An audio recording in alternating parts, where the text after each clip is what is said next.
I like pancakes or muffins, I like both. And I'd never heard of this brand before, SG Image, until recently when they offered me a chance to review this 35mm f2.2. So that's what we're going to do today. On a beautiful day in Victoria, BC. So we're going to have a walk around with it, and I hope you'll join me.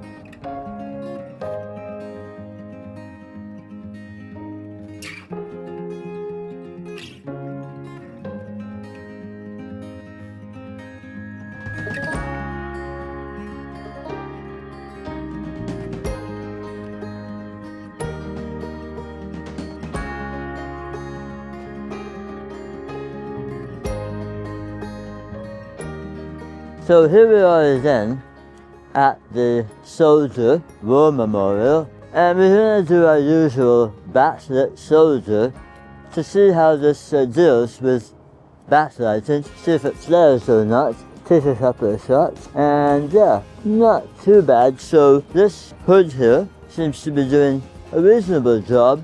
Okay, so we've been out for 3 hours maybe on the streets with this, shooting this, that, and the other thing. And I do notice that the focus, it pulses, if I can say that. It pulses. Now, it doesn't always interfere with it locking on focus, but yeah, occasionally it does interfere. I have missed a couple of shots because of that pulsing. So my point is, if I can pull it together, is that it is not the most reliable focus. Certainly not anything like my native Z-mount Nikons. Okay, let me jump in here now to say that following closer inspection, after downloading the images, focus pulsing that I mentioned has indeed compromised focus acquisition, resulting in about half the images I shot on this walkabout being, well, certainly not up to my standard. As I also mentioned, this is a pre-production unit, but the unit I have to review, I don't know if there's been any improvements in the interim. At the moment, well, I can't give it the official raised seal of approval. Sorry, I'm disappointed because when it works very nicely, and I really like the image the lens is capable of producing, even wide open at f2.2. A review I discovered on Reddit last week that obviously broke the embargo also noted the focus pulsing. But when it comes to video, my experience is at odds with that review.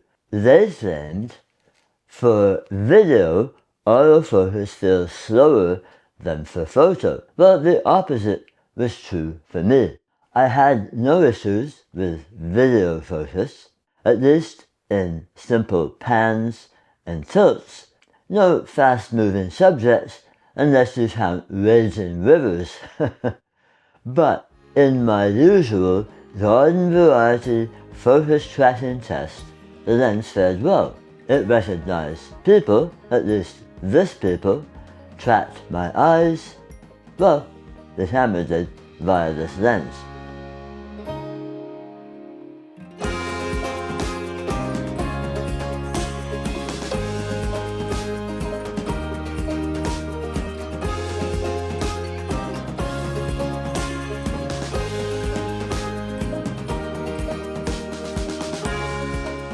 Again, the hit and miss focusing issue is disappointing. I really wanted to like this lens based on the fact that I enjoy the 35mm field of view for street photography.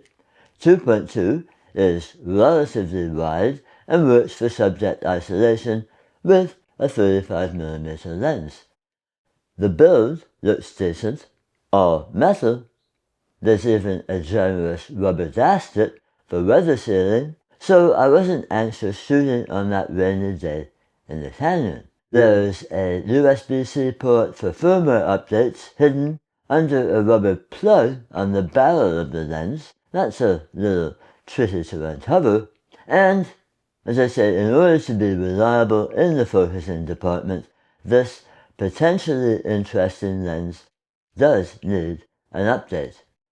Now, I don't have detailed spec sheet to share since this is brand new, released today on March 25th, 2026, but I can tell you, as you can see by now, it's compact.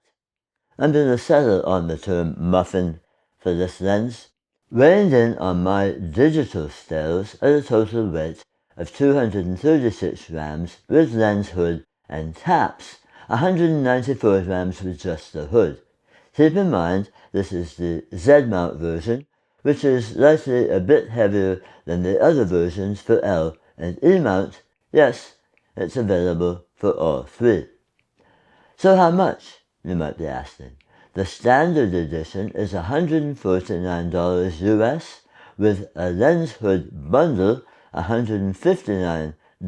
I think that includes the tap. I don't know why you'd want to buy the lens without the hood and tap, but there's the option.